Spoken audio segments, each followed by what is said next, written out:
Hello students, this is Mr. Allen. Today we are going to move on to section 3.3, which is on increasing, decreasing functions and the first derivative test.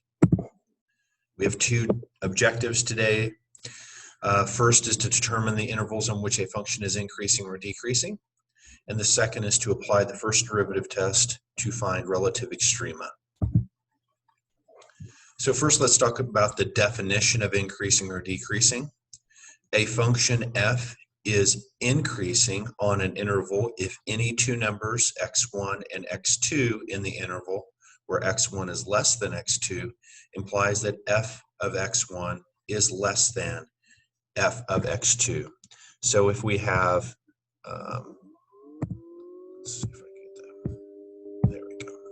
So if we have a function that's like this, and let's say that this is x1 and this is x2. Clearly x2 is greater than x1, or you can say x1 is less than x2. And hopefully it's clear that f of x1 versus f of x2, hopefully it's clear that f of x1 is less than f of x2. So we call that part of the function increasing. In other words, it's growing.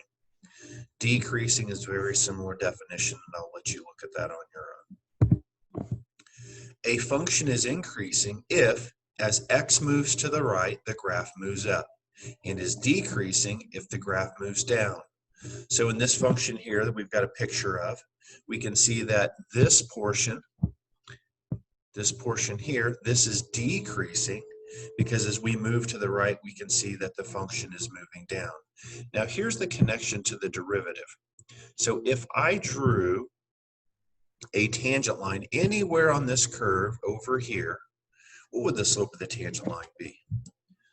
Versus if I drew a tangent line anywhere over here where the function's increasing, what would the slope of the tangent line be?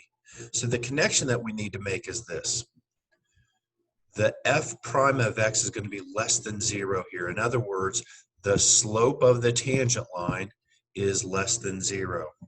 Over here, where it's increasing, the slope of the tangent line is going to be greater than 0. And of course, here in the middle, the slope of the tangent line is 0, so it is called constant. So there are two very important slides in this lesson, and here's one of them. This is the test for increasing and decreasing functions. Let f be a function that is continuous on the closed interval and it is differentiable on the open interval. If, this is an if-then statement, if p then q. If f prime is greater than 0 for all of the x in the interval, then we say that f is increasing on the closed interval. If x prime is less than 0 on the open interval, then f is decreasing on the closed interval. And finally, if f prime of x is 0 on the open interval, then f is considered constant on the closed interval. So this is how we will test where a function is increasing or decreasing. Let's look at an example. Consider the function x cubed minus 3/2 x squared. We're trying to find the open intervals where this function is increasing or decreasing. So we've got some work to do. So first thing we need to do is note that f is differentiable on the entire real number line because it's just a polynomial with real coefficients. So let's go ahead and figure out what our critical numbers are. Remember, this is review from section 3.1. So remember, to find the critical numbers, we need to set f prime equal to 0. By the way, since it's differentiable on the entire real number line, we don't have to worry about it being d and e. So we do the power rule to find our derivative. We set it equal to 0. We do a little bit of factoring, and we can clearly see that there are critical numbers at 0 and 1. So critical numbers 0 and 1, by the way, that's where the derivative is equal to 0. So if you remember from last time we talked about extrema, we know that if there's going to be extrema, it's going to happen at those critical numbers. So those are the numbers where we're going to break things up. And something that I do, and I'm going to do it on this slide here, I'm still doing example 1 here. I'm going to go ahead and we've determined that we have critical numbers at 0 and 1. So I'll put 0 here and 1 here. And by the way, this is f prime, right? F prime.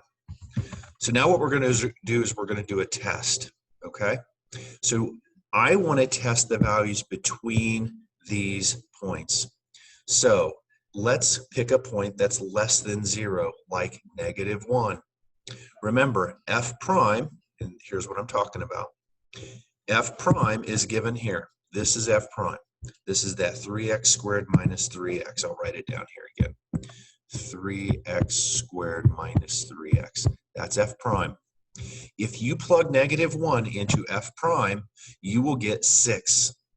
6 is greater than 0. This is important. The conclusion that we can draw is that it is increasing. So I'm going to put a little plus there because f prime is positive. If I pick a number between 0 and 1 and plug it in, let's say x equals 1/2, and I plug it into our f prime, when you plug 1/2 in there, you get -3/4.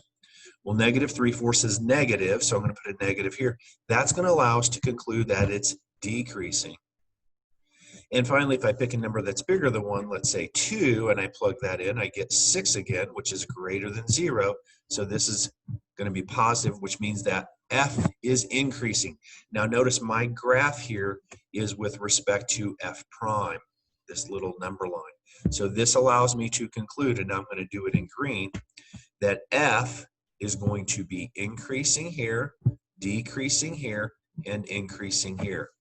So the green is what's going on with f. All right, so if we look at the picture of this function, here's what we have. Remember the critical numbers again. The critical numbers were at 0 and 1. Notice that our function is increasing as we go to 0 from the left. Then between 0 and 1, notice the function is decreasing. And finally, as we grow past x equals 1, the function is increasing. So our conclusion is as follows. F is increasing from -infinity to 0. And by the way, this is how I would probably write this on a test. Actually, you know what? I'm not going to write again. What's written there is perfect. It's increasing from -infinity to 0 and from 1 to infinity, and it is decreasing from 0 to 1. Now here's a table with some guidelines if you're still not quite sure on the process we just went through there. I'll run through it here real quick. First, you want to locate the critical numbers. Second, you want to determine the sign of f prime between those critical numbers and those intervals. And then part 3, use theorem 3.5, which is a theorem we just talked about, to determine if f is increasing or decreasing at each of those intervals. I just want to mention this vocabulary word because we will see it from time to time. Oops, sorry, I wanted to highlight that. I didn't want to do a, there we go. Strictly monotonic. A strictly monotonic function is one that is either always increasing or always decreasing. So for example, in this particular graph, the function f of x equals x to the third is a strictly monotonic function, and I can explain why that's the case. What is f prime of x to the third? Well, it's 3x squared. Now I want you to think about this for a second. No matter what number I put in there, am I ever going to get a negative result out for the derivative? You're always going to get positive. And there's only one instance you'll get 0, and that's when x is 0, but you get positives. So that shows us that this function is always increasing. So we call that strictly monotonic. All right, let's talk about the first derivative test, and then we'll be done. The intervals on which the function is increasing or decreasing is not difficult to locate relative extrema of the function. For instance, considering the function we just talked about on the last example, f of x equals x cubed minus 3 halves x squared, has a relative maximum at the point 0, 0, and it has a relative minimum at 1, -1/2. Now, the reason that we can decide this or know this, I'm going to erase my ink here, is because this function here, f of x, went from increasing, it was increasing here, to decreasing here. That makes that a relative maximum. Similarly, the function went from decreasing to increasing here. That makes it a relative minima, and it kind of makes sense if you think about it. If the function's going down and then it's going up, it had to hit the bottom somewhere. Here is the second most important slide. In fact, it's equally as important as the first one. It may even be more important, but they're both equally important. This is the first derivative test. You need to memorize the first derivative test. Here's what the first derivative test says. Let C be critical numbers of a function. Let the function be differentiable on the interval except possibly at C. Then we can classify extrema as follows. If f prime, I'm going to highlight some of this. We're now looking at this part right here. Oops, I keep hitting the wrong thing. Sorry, guys. I'm trying to highlight one. If f prime changes sign from positive or from negative to positive at C, we call that a relative minima. Or relative minimum. 2, if f prime changes sign from positive to negative at C, then f is a relative maximum at C. 3, if f prime is positive on both sides of C or negative on both sides of C, then it's neither a min or a max. So let me say this again. These are if-then statements. If f prime changes signs from negative to positive, relative minimum. If f prime changes sign from positive to negative, then it's a relative maximum. Let's look at an example of this. So consider this function here. This one's a little bit more interesting than the last one because it's got an algebraic part and it's got a trigonometric part. F of x equals 1/2 x minus sine x. And we're only going to worry about the interval from 0 to 2 pi. Find the relative extrema of this function. So we've got to follow the criteria given in the last theorem, which is the following. Oh, I guess we should note this. This function is continuous and differentiable on this domain of 0 to 2 pi, so that's good. So first thing we want to do is figure out our critical numbers just like we did on the last piece. In other words, we need to set f prime equal to 0. By the way, there is no f prime equal to d and e in this case. So we're going to set this equal to 0. We got to solve this using stuff that we have from algebra or pre-calculus. So cosine x is equal to 1/2, and cosine is equal to 1/2 exactly when x is equal to pi over 3 and 5 pi over 3. These are called critical numbers. Now this is the stuff that you guys are going to have to go back and review if you've forgotten some of this from pre-calc, or you need to let me know if we need to review some of this in class. You need to be able to solve basic trigonometric equations in this class, like when is cosine x equal to 1/2? Well, there's 2 answers there. Okay, now we could do the exact same game that we did in the last one. We could draw our little f prime graph, and we could do our critical number here at pi over 3, and we could do another one over here at 5 pi over 3. And I'm going to get a different color here. We're going to do the exact same thing we did on the previous example. We need to pick, and by the way, we're starting at 0 and we're ending at 2 pi, right? In fact, let me get a different color now, sorry. Let's go with blue. So let's pick a test value between 0 and 3 pi. So we're doing this interval. Let's pick pi over 4. That'd be an easy one. So it turns out, and by the way, let me go back to the derivative. The derivative, remember, again, is 1/2 minus cosine x. So I'll write that here. F prime is equal to 1/2 minus cosine x. When you plug pi over 4 in here, you get 1/2 minus the cosine of pi over 4. Now hopefully you remember that the cosine of pi over 4 is radical 2 over 2. And if I do 1 minus the square root of 2 over 2, you get a number that is less than 0. Therefore, this function is, I'm going to do this in red so it's kind of more consistent. So it's decreasing here. So I'm not writing that correctly, sorry. So we know that here in this right in this area here, it's negative. We pick a value between pi over 3 and 5 pi over 3, like, for example, pi. So if we plug pi into there, now what's the cosine of pi? Hopefully you know that's 0. 1/2 minus 0 makes this greater than 0, so this is positive. And last but not least, we pick a value between 5 pi over 3 and 2 pi, which 7 pi over 4 will work. This again produces a negative value here, so I'll make this negative. Now, what we can conclude is that the function was decreasing here, increasing here, and decreasing here.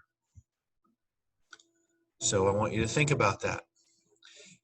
If it's going from decreasing to increasing, what does pi over 3 have to be? If at 5 pi over 3 it went from increasing to decreasing, what does 5 pi over 3 have to be? So this is where we're going to come back to that theorem on this slide here, which is the first derivative test. We'll go ahead and do that now on the next slide. Remember, f prime went from negative to positive at pi over 3. Therefore, let's go ahead and highlight this. Therefore, f has a relative minimum at pi over 3. This is a relative minimum because it went from decreasing to f went from decreasing to increasing. Or you could say because f prime went from negative to positive. At 5 pi over 3, we have a relative maximum at 5 pi over 3, and that is because f prime went from positive to negative. Okay, so here's the thing that I need to make sure that I note on this, and I think I'm at the end of this presentation. But on the AP exam, you are going to have to identify these extrema, like you're going to have to identify that that's a relative min or that this is a relative max. But it's also going to say justify. When it says justify, you have to say exactly what's written in this chart, this theorem. If it's a relative minimum, like here, you have to say because f prime changes from negative to positive. Those are the words that you need to start practicing. You're going to see me require that on assessments. So it's all stated here in this table, but then when you go to justify, you can't just say it's a relative maximum at 5 pi over 3. I mean, you can, but that's not a justification. The justification that this is a relative maximum is because, let me make sure I write this correctly. I'm going to put BC for because, is because f prime changes signs from, oops, sorry, I'm getting too low here, from positive to negative. This is the justification for that result. All right, we're going to end it there. Thanks for your time.